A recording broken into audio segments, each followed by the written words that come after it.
तो जनाब आली, अभी जिक्र मैं आपसे करी थी कि मैं आपको ब्रेक के बाद एक खातून से मिलवाऊंगी जो कि हमें बताएंगी कि इलेक्ट्रोलिसिस और लेज़र हेयर रिमूवर में क्या लेज़र हेयर रिमूविंग प्रोसीजर में क्या फ़र्क है। होता क्या है कि जो लोग इस फील्ड को जानते हैं वो शायद हैरान होंगे कि अच्छा कोई फ़र्क भी होता है। जिनको इस बारे में कुछ नहीं पता वो कहते हैं अच्छा ये कोई मुख्तलिफ प्रोसीजर्स हैं। Long ago, not very long ago, 5-6 साल पहले ये लेज़र का ज़रा एडवेंट हुआ, बहुत ज़्यादा लोग इस पर इन्वेस्टमेंट करने लगे, लोगों ने छोटी छोटी मशीन्स भी ले ली। लेकिन अभी भी कुछ लोग कहते हैं कि यार ये दाढ़ी के बाल, मतलब ख़वातीन के जो चिन के बाल हैं वो नहीं जा रहे, या कोई देयर इज़ सर्टेन ढीठ बाल जो कि जाता ही नहीं है। तो अब मुझे समझ आ रहा है कि there could be a difference कि जो हमें नहीं पता, एक आम इंसान को नहीं पता होता। तो इस मौजू पे बात करने के लिए मैंने जिनको मदऊ किया है वो सर्टिफाइड एस्थेटिशियन है और उनका फोटे है इलेक्ट्रोलिसिस। तो अभी मैं आपको मिलवाती हूँ नौरीन अरबाब से। अस्सलाम वालेकुम। वालेकुम अस्सलाम, thank you so much for inviting me. You are welcome. और मुझे ये बताइए कि जो मैंने कहा ना कि कुछ चिन के ऐसे या हार्मोनल बाल होते हैं जो लेज़र से नहीं जा रहे होते हैं, तो व्हेन यू टोल्ड मी कि देयर इज़ अ डिफरेंस, तो मेरे जहन में वो 4-5 ढीठ किस्म के हेयर, फेशियल हेयर आए। ये वही, इसी का जवाब यही है? Absolutely.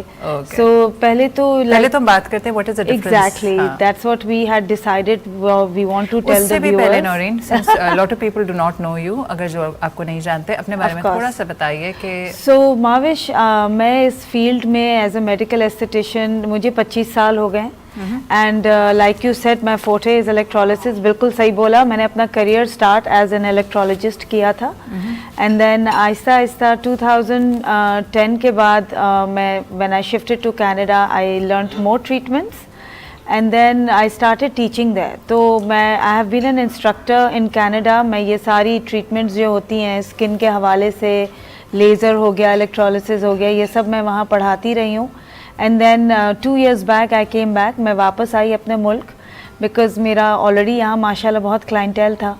So I restarted my clinic here. Oh wonderful. Yes. तो after a very long break, around after 3-4 years, yes, because COVID हो गया, we got locked down over there, so I was stuck in Canada and of course I had a good workplace there, alhamdulillah. So बच्चे भी वहाँ पे थे, so they were studying, तो इसलिए फिर अब आप आती जाती रहते हैं? I come and go back, yes. मैं आती जाती रहती हूँ लेकिन मेरा काम यहाँ पे है। Okay wonderful. अब हम आते हैं कि what is the basic difference के इलेक्ट्रोलिसिस। सो बिकॉज मैंने एज एन इलेक्ट्रोलॉजिस्ट अपना करियर स्टार्ट किया था एंड इन बिटवीन जब लेज़र पाकिस्तान में इंट्रोड्यूस हुआ था, a lot of our clients rushed के ओके अब इलेक्ट्रोलिसिस नहीं करवाना है, अब हमें लेज़र ही करवाना है। So laser is a very good treatment, there is nothing wrong with that, मैं भी करती हूँ laser, but you need to understand the difference. ये होता है कि लेज़र एरिया वाइज ट्रीट होता है, उसमें अलग अलग वेवलेंथ्स होती हैं depending on what the hair texture is, depending on कि आपका स्किन टाइप क्या है। हर किसी को लेज़र सूट नहीं करता, but I still say go with the laser. अगर आपका बाल बहुत मोटा है, we need to reduce it because you need to understand laser is a hair reduction process. It's not removable. It's not permanent. Oh, it's not वो permanent. कभी ना कभी वो रुआं वापस आता है, मे बी वो 1 साल बाद आए, मे बी 1.5 साल बाद। तो उसके भी कोई साइड इफेक्ट्स नहीं है? लेकिन there are no side effects.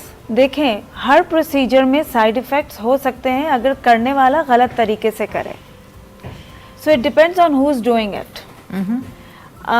अक्सर ये भी होता है कि हम लोगों के क्लाइंट्स अलग अलग क्लिनिक्स में हॉप कर रहे होते हैं because they want the best deal, they want the best prices, but what they don't realize is they need to go to a person who can analyze their hair texture, who can give them a very good thorough consultation, who can read their skin.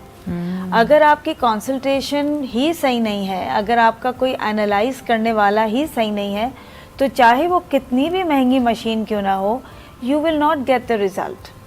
सो बहुत ज़रूरी है कि मैं clients को हमेशा कहती हूँ कि आप सस्ती डील्स के पीछे मत भागें।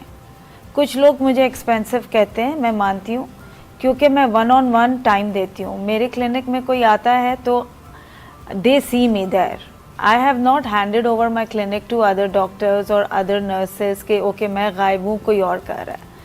इवन अगर मेरी असिस्टेंट्स कर रही हैं तो मैं मौजूद होती हूँ। मेरा वहाँ मौजूद होना is I think very essential because clients को एक तसल्ली होती है कि हमारा चेहरा जिसके हाथ में है और सेफ हाथों में है, तो उसी के हाथों में एक एक नज़र रखनी पड़ती है, right? So coming back to the topic, laser जो है वो हेयर रिडक्शन प्रोसेस होता है, इलेक्ट्रोलिसिस परमानेंट होता है, राइट। तो अगर कोई बहुत मोटे बालों के साथ, चेहरे पे मोटे बाल होते हैं पीसीओएस की वजह से, polycystic ovaries, probably later ages में hormonal changes pregnancy, stress, surgeries, medications, बहुत वजूहात होती हैं, या कोई अक्सर ये भी होता है कि यंग एज में बच्चियों को हल्का सा रुआं होता है फेस पे, एंड देन दे से कि we want to bleach it, फिर वो जब ब्लीच करते हैं तो क्या होता है कि आपके बालों का क्यूटिकल फट जाता है, तो वो बाल खड़े खड़े नज़र आते हैं चेहरे पे, एंड देन दे से कि अब हमें वैक्स करना है, फिर वो वैक्स करती हैं। अच्छा, जब आप वैक्स करते हैं तो क्या होता है, वैक्स हो या ट्वीजिंग हो या थ्रेडिंग हो, जब आप बाल को खींचती हैं, when you pull the hair, all the blood supply gushes towards the root of your hair, जितनी भी खून की चैनल्स होते हैं वो आपकी जड़ की तरफ भागता है और आपको एक और हेल्दी प्लांट दे देता है। तो इसी तरह बाल वैक्सिंग, थ्रेडिंग, प्लकिंग से मोटा होता जाता है। अक्सर आपने सुना होगा, लोग कहते हैं मेरे एक बाल था, मैंने खींचा 3 हो गए, right? So pulling is very bad. So there are lots of factors जिसकी वजह से लोगों के बाल मोटे हो जाते हैं। तो जब मोटे हो जाते हैं, बहुत मोटे होते हैं, तो मैं लोगों को कहती हूँ कुछ सेशंस हम लेज़र के करेंगे, और जब बाल रिड्यूस हो जाएगा, जब बालों का पिगमेंट ख़त्म हो जाएगा, थोड़ा मेलानिन कम हो जाएगा, फिर मैं आपको ट्रांसफ़र करूँगी इलेक्ट्रोलिसिस के ऊपर, बिकॉज फिर पतला रुआं इलेक्ट्रोलिसिस जल्दी ख़त्म कर। अच्छा, an electrolysis is permanent hair removal technique if you come on time से Murad? Yes, a lot of clients से कि हम अपने स्केड्यूल से आएंगे, तो मैं लोगों को जो मैं स्केड्यूल इसलिए देती हूँ बिकॉज मुझे अंदाज़ा होता है कि जब मैं किसी का इलेक्ट्रोलिसिस करूँगी तो वो 2 हफ्ते में आएगा बाल वापस, या 10 दिन में आएगा, बिकॉज आपका बाल जब जड़ से जुड़ा हुआ होता है ना, that's the best time to treat hair with electrolysis. और इलेक्ट्रोलिसिस होता क्या है, इलेक्ट्रोलिसिस हीट और करंट से हम जैसे एक अंडे को पकाते हैं, उस तरह हम बालों की जड़ को कॉटराइज कर देते हैं, तो उसकी जितनी भी सलाहियत होती है दोबारा बनने की, एग्जैक्टली कि वो वीक हो जाती है। तो एक बहुत पतली नीडल होती है जो हम हेयर फॉलिकल में डाल के बटन को प्रेस करते हैं। अच्छा, पेनलेस है? Depends on who is doing it, and everybody's pain threshold is different. मेरा पेन थ्रेशोल्ड बहुत गंदा है, फौरन तकलीफ हो जाती है। मेरा तो बहुत ही गंदा है, I am sorry, and but मेरी बहन का अच्छा है, तो अगर आपका अच्छा होगा तो ज़रूरी नहीं आपका। I really so do you want numb to, it first? A lot of clients ask for numbing, हम numbing कर देते हैं।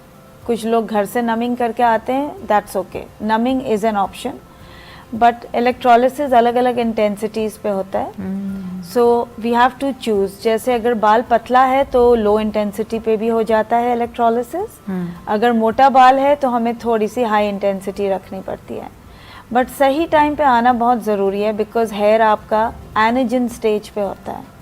एनेजिन स्टेज, हम उस स्टेज को कहते हैं जब बाल जड़ से जुड़ा हुआ हो, and that's the best time to treat.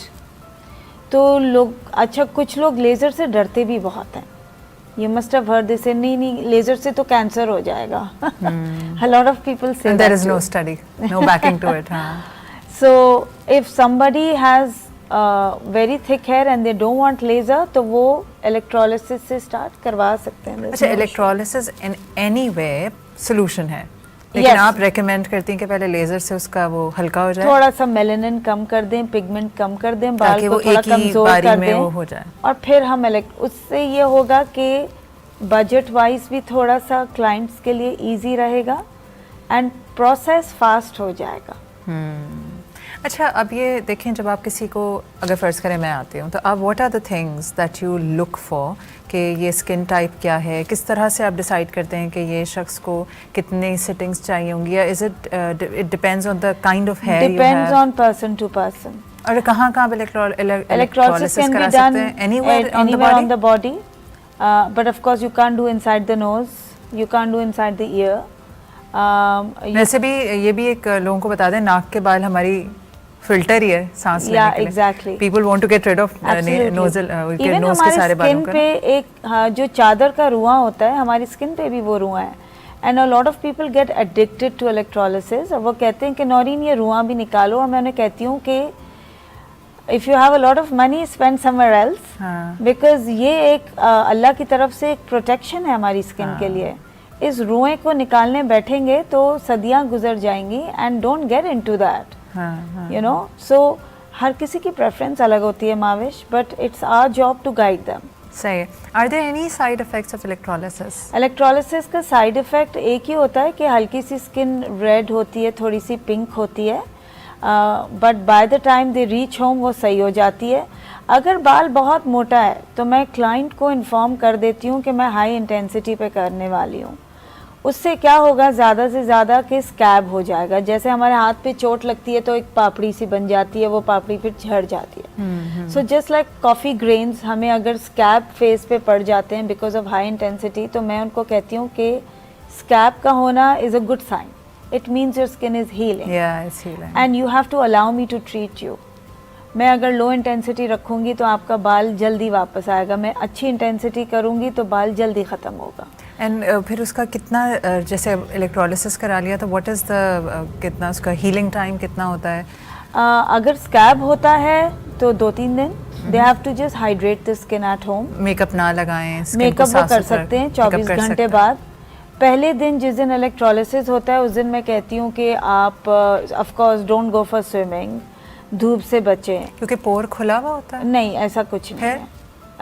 Redness होती है ना, इरिटेशन हो सकती है, there is a lot of dust in the air, तो इसलिए मैं कहती हूँ कि थोड़ा एहतियात करें, स्पेशली ऑन द डे। तो अगर आपको किसी दिन शादी पे जाना है उस दिन का अपॉइंटमेंट ना लें इलेक्ट्रोलिसिस का, कम से कम 2 दिन पहले करवाएं। एग्जैक्टली। अच्छा, क्या इमीडिएट रिजल्ट है? जैसे आपके बाल हैं, आपने इलेक्ट्रोलिसिस कराया तो इमीडिएटली वो रिमूव? हाँ, जब वो उसी वक्त निकल जाते हैं, हम लोग स्लाइड आउट कर देते हैं ट्वीजर से बाल, बिकॉज वो बाल डेड हो जाता है ट्रीट करने के बाद, तो हम स्लाइड आउट कर देते हैं, क्लीन हो जाता है वो सब। तो जब वो बाल रीग्रो होता है तो यू सी अ डिफरेंस, पतला बाल आएगा। Exactly, you see a difference, you get happy and you. क्योंकि लेजर का फौरन तो नहीं आता, जैसे आप शेव करते हैं फिर लेजर करते हैं तो it still it appears. Exactly, हां, इट्स प्रोमिनेंट। सो इलेक्ट्रोलिसिस में लोग बहुत खुश होते हैं बिकॉज दे से कि मैं तो ये बाल हर हफ्ते खींचती थी, मुझे 2 हफ्ते हो गए बाल नहीं आया। So growth cycle slow down हो जाती है, एंड ऑल्सो द बाल पतला भी होता जाता है। तो हम बाल को रिवर्स में लेके जा रहे होते हैं इलेक्ट्रोलिसिस से। It is a tedious job Mavish, because एक एक बाल निकालना होता है, तो मुझ में तो सब्र अल्लाह ने दे दिया। हाँ, मैं तो करती हूँ, लेकिन करवाने वाले को भी सब्र से सुकून से लेटा रहे वो। बट यू नो व्हाट, जब लोगों का मैं ट्रीट करती हूँ और जब लोगों को अच्छा रिजल्ट आता है ना, तो वो फिर उनमें सब्र आ जाता है। That gives you energy to accomplishment, है ना? Happy customer. Is it expensive? It is, to be very honest, it is expensive, but हम लोग क्या करते हैं कि हम क्लाइंट को अपनी प्राइस बता देते हैं कि अगर आपका फुल फेस है तो इतने चार्जेस होंगे, अगर आप अफोर्ड नहीं कर सकते तो आप अपना बजट बता दें कि how much can you take out in a week और इन अ मंथ, फिर हम उसके हिसाब से भी क्लीनिंग स्टार्ट कर सकते हैं। तो ज़रूरी नहीं है कि the client has to go कि नहीं हमने इतने बोले हैं चार्जेस तो यहीं से स्टार्ट होगा। तो हाउ डू यू डिसाइड? आप ये कहते हैं अच्छा सिर्फ ये चिन का पार्ट है, तो अगर चिन का है तो अगर somebody says कि मेरा बजट लेट्स से एग्जैक्टली 10,000 है, आई कैन कम 2 वीक्स पे 10,000, तो फिर हम उनको ड्रॉ करके दिखा देते हैं कि 10,000 में हम इतना इतना एरिया आपका क्लीन किया करेंगे। So when they come on the second appointment पे बाल कमज़ोर हो चुका होता है और कम निकलता है, तो फिर हम क्या करते हैं, हम उसी एरिया को ट्रीट करके फिर नया एरिया स्टार्ट कर देते हैं। तो उनका वो 10,000 का बजट आहिस्ता आहिस्ता पूरा फेस हम क्लीन कर देते हैं। ओह वंडरफुल। और एक ट्रीटमेंट के बाद आप कितना अर्से बाद जाते हैं दोबारा to remove the same?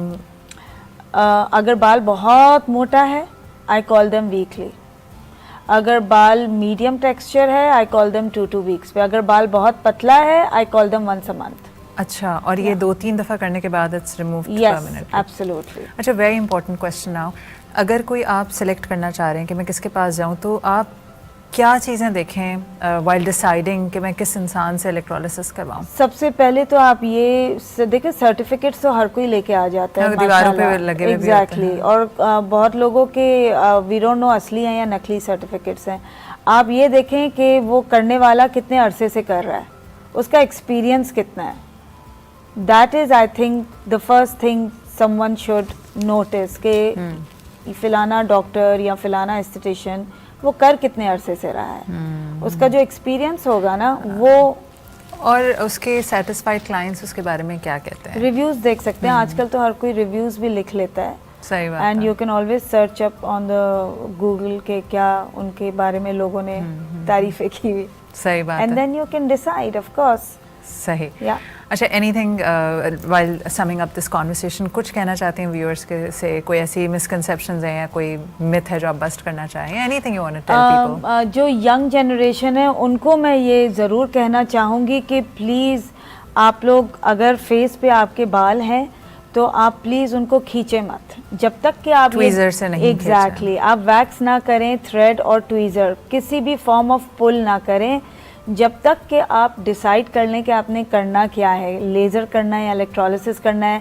Consultations करें, जाके लोगों से मिलें, जो अच्छे एस्थेटिशियंस हैं, बहुत है माशाल्लाह कराची में, एंड अपना होमवर्क करें एंड देन डिसाइड कि कहाँ से शुरुआत लेनी है। तब तक ट्रिम करें या शेव कर लें, खींचे मत। शेव करें और लेज़र, बेहतर है कि लेज़र करें। अच्छा, लेज़र के सेज से, अब आपने यंग जनरेशन की बात की, टीनेज गर्ल्स, अब पहले तो हमारे टीनेज में होश ही नहीं होता था हम कैसे लग रहे हैं। Now the girls in grade 7, 8 they are very concerned about their parents. तो किस एज से हम लेज़र कर सकते हैं? 16 onwards you can, because younger the client उतना ही उसका हार्मोन बहुत एक्टिव होता है। We have to wait for their menstrual cycle also to get into cycle, settle हो जाए। Exactly. So I think 16 is a good age, but with electrolysis I have started younger. Like मैंने अपनी बेटियों को at the age of 13 मैंने electrolysis start कर दिया था। And they, you know, they got rid of upper lip, they got rid of sideburns, or even extra eyebrows. Exactly. So electrolysis you can start earlier from 13, 14. Yes. और 16 के बाद आप laser कर सकते हैं फेस पे, and do not go for waxing. Absolutely. Okay. Thank you so much. Lovely speaking to you, Marish. Same here. और आपका बहुत शुक्रिया क्योंकि आज आपकी तबीयत भी ठीक नहीं है, and yet you chose to come. तो इंशाल्लाह फिर दोबारा मुलाकात होगी और एनी अदर टॉपिक, क्योंकि बहुत सारे खूबसूरती की मिथ्स भी हैं और आजकल कुछ ट्रेंड्स भी हैं कि सब ये करवा रहे हैं तो मैं भी करवा लेता हूँ। हम बस अब एक वो भेड़ चाल होती है ना, और उस चक्कर में ये हो रहा है कि वो भेड़ चाल तो है ही, और ये भी हो रहा है कब्बा चला हस्की चाल, और अब आप नजर आ रहे होते हैं कि आपने कोई बंड मार दिया फेस के साथ। तो thank you so much and I will see you again सून। तो अगर आप अभी सोच रहे हैं कि किस तरह मैं अपने फेस की दाढ़ी मूंछों से जान छुड़ाऊँ, तो प्लीज़, अभी नौरीन ने कहा वैक्स नहीं कीजिए, पुल नहीं करें, ट्वीज़र से ना खींचें बालों को, क्योंकि फिर आप रिग्रेट करते हैं और आपको ये लगता है कि ये पता नहीं मैं क्या कर रहा हूँ कि हर चीज़ गड़बड़ हो रही है। एक्सपर्ट के पास जाने की आदत डालें। हम तमाम चीज़ों पे पैसा खर्च करते हैं, खाना खाने जाते हैं 10-10 हज़ार रुपये खर्च हो जाते हैं, मगर हम एक्सपर्ट को 2,000 नहीं देना चाहते क्योंकि हमें ऐसा लगता है कि हम अगले कुल हमें सब पता है क्योंकि हमने गूगल कर लिया है। तो अपना ख्याल रखें, लुक ब्यूटिफुल एंड मैं भी नौरीन से बल्कि मैं कही थी कि आप एक एस्थेटिशियन है और आपके सैलॉन पे सारी चीज़ें अवेलेबल हैं आपके क्लिनिक पे, yet I don't see any procedures done on your face. तो मुझे ऐसा लगता है इस पर भी पूरा एक टॉपिक है, इसमें बात करने की ज़रूरत है कि ओन करें अपनी फ़ीचर्स को, अपनी खूबसूरती को। हाँ, आप साफ़ सुथरे नज़र आने चाहिए, अट्रैक्टिव ज़रूर हों, लेकिन प्लीज़ अपने आप को ओन भी करें। इसमें मैं अलग से टॉपिक रखूँगी।